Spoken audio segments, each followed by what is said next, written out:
So really, he's kind of mugged himself off a little bit by saying, I'm going to knock this guy out. He didn't give Eubank enough respect. Like I say, he was throwing shots at... He was never going to pull out of the fight. He's been training since April, May for this fight. He's making a lot of money for this fight. It's a fight that he believes... To Dillian White and a Coley. End of the day, that should be a Coley all day and night. Yeah, he don't want to fight no young heavyweights like that though. He either wants to put on a fight in a top fighter who's done all the hard work and take his chances, or he wants an old washed up dude. Fight, react, poor. That's what a Coley needs to do. Because I don't like that. People schedule fights and then they pull out. Oh, I was injured. Well, if he was injured, He's pissed off. I mean, he was a big fight. He's trained very hard. If you don't fight, you don't get paid. You imagine the cost involved in a training camp. You know, booking places to set the camp up, bringing the sparring partners in, the nutrition. Confirmed that he has broken the floor of his orbit. He has a fracture, and he had a hemorrhage to his. They tried to shut this thing down, and I'm saying that's fake news. I'm not having that. So let's wait and see if it's true. That's a shame. You'll have to get to the bottom. I can't really say too much. I know you can't, and I appreciate that. I just can't. But that kind of tells me, if you're looking at a plan B, if you're looking at a plan B, it means plan A is looking... Talked about the news, and it was never discussed, shall we pull out? But obviously... Just days before, Conor Benn has officially pulled out of his fight with Chris Eubank Jr., and the timing couldn't be worse. What was supposed to be a redemption night has now turned into a storm of disbelief, frustration, and speculation. Fans thought it was another excuse, another headline from a fighter who's mastered controversy. But this time, the truth hit harder than any punch. A fractured orbital floor, a hemorrhage behind the retina, brutal injuries that no fighter can fake. Frank Warren confirmed the medical report himself, ending any talk that it was a publicity stunt. Still, the backlash hasn't stopped. Critics are accusing Benn of poor timing, sloppy preparation, and lacking focus. The contrast couldn't be clearer. While Eubank Jr. remains calm, fit, and laser-focused, Benn has been forced to retreat both physically and publicly. Months of training, media buildup, and millions in investment have vanished overnight. Inside the gyms, the frustration is boiling. Promoters and trainers spent months building toward this night, and when a fight collapses, everyone loses. Warren didn't sugarcoat it. When a fighter pulls out, nobody gets paid. Camps, nutritionists, sparring partners, all of it goes down the drain. This isn't just a setback, it's a financial nightmare. Across the boxing world, the criticism came fast. Former champions and analysts accused Benn of mugging himself off, talking big, calling out names, and folding when it mattered. To them, it's the same pattern again: hype, headlines, and heartbreak. Meanwhile, Chris Eubank Jr. has stayed ice cold, calm, focused. A man who looks like he's already visualized victory. Observers call him a predator, waiting to strike methodical and merciless. Duke McKenzie even described him as a hunter who knows when to spring his trap. Eubank is ready, opponent or not. Behind the scenes though, the Benn camp is in disarray. Confusion, panic, and mixed messaging have left fans unsure who to believe. Veteran coach Dave Coldwell spoke for many when he said, "I'm tired of the theatrics."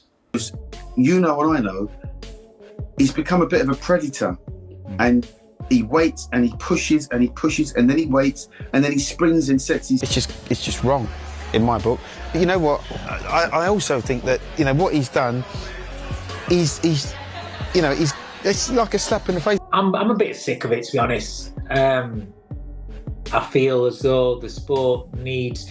We always used to take the piss. When I was younger, I remember cycling had such a bad reputation, everybody being a cheat.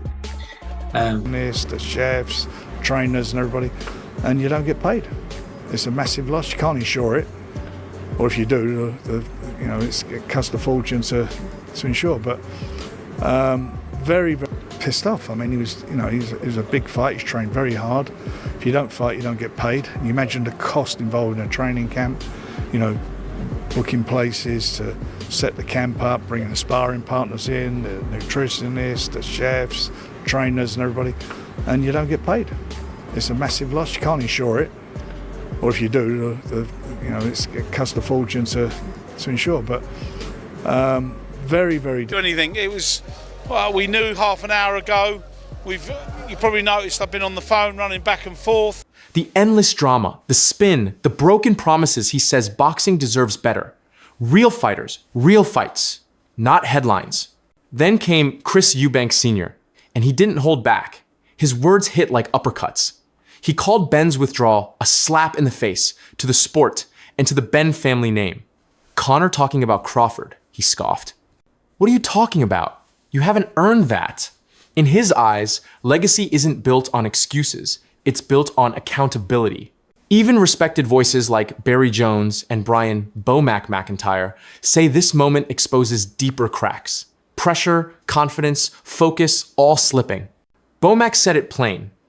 It's hard to beat a man who's already beaten you. From the press conferences to the stare-downs, he believes Eubank already won the psychological war. Stephen Smith offered the most grounded take. Yes, boxing thrives on drama, but not this kind. To ask you, but I'm going to ask it anyway, Bomac. Is there any way you can see that Conor Benn beats your guy? No, I can't, for the simple fact that it's hard to beat the guy that already did beat you. I mean, I can see that Chris is beating him at everything. The press conference, the stare downs, the fight. To me, he got his number, you know? And I think he's going to be in a better position coming into this next fight because Chris knows. This is big for the casual fans. Do we condone it? I mean, in boxing terms, should that happen at a head-to-head? Of course not, but these things do happen. This is the fight business, and it's just made it even bigger, and we wait to see what... Conor talking about Crawford. What are you talking about? Okay. You haven't, I mean, it seems to me as I go back and look, I'm the only one giving him credibility. I don't believe he had anything to do with being juiced up. He got juiced up, his team juiced him up, whoever they are. That's my view. I don't think... I can only harm him. Because that was a hard fight, the first one. This one will be another hard fight, whoever wins, unless there's a real freak occurrence, not a freak occurrence, unless someone gets caught with the shot really early, then it's going to be a hard night. Which you still have to make Eubank the favourite again, like I did the first time. There's good drama, he said, and then there's chaos that hurts the sport. Benn's string of controversies, failed tests, and emotional outbursts risk turning British boxing into theater instead of legacy. Now, as the rematch stands on the edge of collapse, one truth is clear. Conor Benn's credibility is hanging by a thread. The injury may be real, but the noise surrounding it has created a shadow that might never fade. And standing across from that chaos is Chris Eubank Jr. calm, disciplined, unbothered, the professional opposite of the storm. In boxing, hype fades fast. Discipline lasts. The ring exposes everything. And when it's time to fight, there's nowhere to hide. Because in this game, talk doesn't win, fight's heart does.